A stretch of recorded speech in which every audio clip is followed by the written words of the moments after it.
ষড়যন্ত্র বিভিন্ন মা বোনদেরকে দিয়ে, নিরীহ মা বোন যারা ভোটার, গিয়ে গিয়ে তাদের এনআইডি নাম্বার নিচ্ছে, গিয়ে গিয়ে তাদের ফোন নাম্বার নিচ্ছে, বিকাশ নাম্বার নিচ্ছে। শুনেছেন না এই খবর? কি এই খবর কে কে শুনছেন বলেন তো দেখে? ও সবাই শুনছেন? তাহলে ভাই আর বলে কি হবে, আপনারা তো জানেনই সব ঘটনা। তাহলে শেষ করে দেই? ও বলবো, আচ্ছা তাহলে বলি। এখন এই যে নিচ্ছে, এখন যারা নিচ্ছে তারা কারা জানেন? এই যারা নিচ্ছে, এই যে মা বোনদেরকে, নিরীহ মা বোনদেরকে যারা এই যে এনআই নাম্বার নিচ্ছে বিভ্রান্ত করে, বিভিন্ন কথাবার্তা বলছে, এরা ৭১ সালে যে আমরা দেশ স্বাধীন করেছিলাম লক্ষ শহীদের রক্তের বিনিময়, সেই সময় তাদের একটি ভূমিকা ছিল। কি ভূমিকা ছিল? এই দেশের মানুষ যুদ্ধ করে রক্ত দিয়ে দেশ স্বাধীন করেছিল, কিন্তু এই যাদের কথা বললাম ষড়যন্ত্র করছে, এরা তখন দেশের বিপক্ষে অবস্থান করেছিল, দেশের স্বার্থের বিরুদ্ধে। এবং তাদের কারণে তারা দেশের মানুষের সাথে ছিল না, দেশের স্বার্থের বিরুদ্ধে ছিল, এবং তাদের কারণে এই দেশের লক্ষ লক্ষ মানুষ শহীদ হয়েছিল সেদিন। তাদের কারণে এই দেশের লক্ষ লক্ষ মা বোনের সম্মান হানি হয়েছিল সেদিন। তাদেরকে বাংলাদেশের মানুষ ৫০ বছর আগেই দেখে ফেলেছে যে তারা কি জিনিস। একটি পরিকল্পনা নিয়েছি যে ইনশাল্লাহ আল্লাহর রহমতে ১২ তারিখে ধানের শীষ সরকার গঠন করলে, বিএনপি সরকার গঠন করলে, এই যে মা বোনেরা আছে গ্রামে গঞ্জে সারা দেশে, যে মা বোনেরা আছে, বিশেষ করে যারা গরিব দুস্থ মা বোনেরা আছে, বিশেষ করে যাদের সংসার আছে, যাদের সংসার গৃহিণী মারা আছে, তাদেরকে আমরা একটা জিনিস দিতে চাই। কি জিনিস? সেই জিনিসটার নাম হচ্ছে, এটা কি বলেন তো? হ্যাঁ, আরে আপনারা তো জানেনই ভাই, তাহলে আর বলুন কি? ফ্যামিলি কার্ড দিতে চাই। এই ফ্যামিলি কার্ডটা দিয়ে আমরা দুস্থ পরিবার যারা আছে, মধ্যবিত্ত পরিবার যারা আছে, নিম্ন মধ্য পরিবার, প্রত্যেকটি গ্রামের পরিবারকে আমরা সহযোগিতা দিতে চাই, যাতে করে খালেদা, এ ভাই এক মিনিট। কেন ফ্যামিলি কার্ডটা দিতে চাই? কারণ দেখেন, দেশনেত্রী খালেদা জিয়া যখন বেঁচে ছিলেন, উনি যখন এর আগে দেশ পরিচালনা করেছিলেন, তখন কিন্তু এই মা বোনদের জন্য বিনামূল্যে শিক্ষার ব্যবস্থা করে দিয়েছিলেন, মনে আছে? এখনো কিন্তু তার সুযোগ পাচ্ছে এই দেশের মেয়েরা যে শিক্ষিত হচ্ছে। কিন্তু সেই শিক্ষিত আমাদের যেই মেয়েরা ছিল, তারা এখন মা হয়ে গেছে অনেক জায়গায়, তাদের নিজেদের সংসার হয়েছে। আমরা চাই সেই মহিলাদেরকে আমরা স্বাবলম্বী, অর্থনৈতিকভাবে স্বাবলম্বী করে গড়ে তোলার জন্য। তারা যাতে শিক্ষিত যেমন হয়েছে, তাদেরকে এখন অর্থনৈতিকভাবে স্বাবলম্বী করতে চাই এই ফ্যামিলি কার্ডের মাধ্যমে। পরিকল্পনা ঠিক আছে না ভুল আছে? ঠিক আছে, আচ্ছা।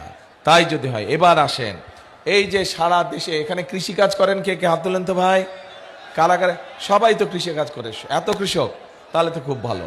তার মানে দেখেন, এই যে আপনারা এত মানুষ হাত তুললেন কৃষি কাজ করেন, তার মানে এই দেশের সবচেয়ে বড় সেক্টর হচ্ছে কৃষি সেক্টর। এই সেক্টরে সবচেয়ে বেশি মানুষ কাজ করে। আমরা এই কৃষক ভাইদের পাশে দাঁড়াতে চাই। এর আগে যখন শহীদ জিয়া ছিলেন, তখন কৃষকদের, সেই আমলে অনেক মুরব্বী আছেন, ওই যে এক মুরব্বী দেখছে অনেক আগে, শহীদ জিয়া যখন, তখন এই দেশে কৃষকদের সেচের অসুবিধা হতে শহীদ জিয়া খাল খনন কর্মসূচি করেছিলেন। এই জেলাতেও তো অনেক খাল আছে, বিভিন্ন খাল কি কি, হ্যাঁ অনেক খাল আছে এখানে কিশোরগঞ্জ, রাইট। তো এখন এই খালগুলো খনন করার ফলে তখন কৃষকদের পানির সুবিধা হয়েছিল। এরপরে যখন খালেদা জিয়া দায়িত্ব পেলেন দেশের, তখন আমরা কি দেখলাম, ৫,০০০ টাকা পর্যন্ত কৃষি লোনকে মওকুফ করা হচ্ছিল। ১০,০০০ টাকা পর্যন্ত যে ঋণ ছিল সেটির সুদ মওকুফ করে দেওয়া ছিল। ২৫ বিঘা পর্যন্ত জমির, কৃষি জমির খাজনা মওকুফ করে দেওয়া ছিল। এইবার আবারও আমরা ধানের শীষ সরকার গঠন করলে, আগামী ১২ তারিখে আপনারা ধানের শীষকে নির্বাচিত করলে, আমরা আমাদের কৃষক ভাইদেরকে এটা দিতে চাই। এটা কি বলেন তো? কৃষক কার্ড, সবই জানেন আপনারা। এই কৃষক কার্ডের মাধ্যমে আমরা কৃষক ভাইদের কাছে সার, কীটনাশক, এগুলো সব কিছু আমরা পৌঁছতে যাই সহজভাবে, যাতে করে তারা কৃষি ঋণ পেতে পারেন সহজভাবে, এবং একই সাথে তাদের শস্যের যদি ক্ষতি হয় বীমা সুবিধাও যাতে পায়, এই সব ব্যবস্থা আমরা করতে চাই। পরিকল্পনা ঠিক আছে? এই কাজটা দরকার করা, আচ্ছা ঠিক আছে। আসেন এবার এই সারা দেশ সহ এই কিশোরগঞ্জ জেলা সহ আপনাদের এই এলাকা সহ সদর সহ ভৈরব সহ বহু আমাদের তরুণ যুবক আছে, তরুণ সদস্য আছে, যুব সমাজের সদস্য আছে যারা কোনো কাজ কর্ম নাই, যারা বেকার আছে না এরকম, এই বেকার ভাইদেরকে আমরা ট্রেনিং দিতে চাই, যেই ট্রেনিং এর মাধ্যমে তারা হয় নিজের ব্যবসা তৈরি শুরু করতে পারবে, অথবা ট্রেনিং দক্ষ হয়ে তারা বিদেশে একটা ভালো চাকরির ব্যবস্থা করতে পারবে। আমরা সেই ব্যবস্থা গ্রহণ করতে চাই। প্রতি জেলায় আমরা ভোকেশনাল ইনস্টিটিউট সহ ট্রেনিং ইনস্টিটিউট আমরা তৈরি করতে চাই। ঠিক আছে পরিকল্পনা?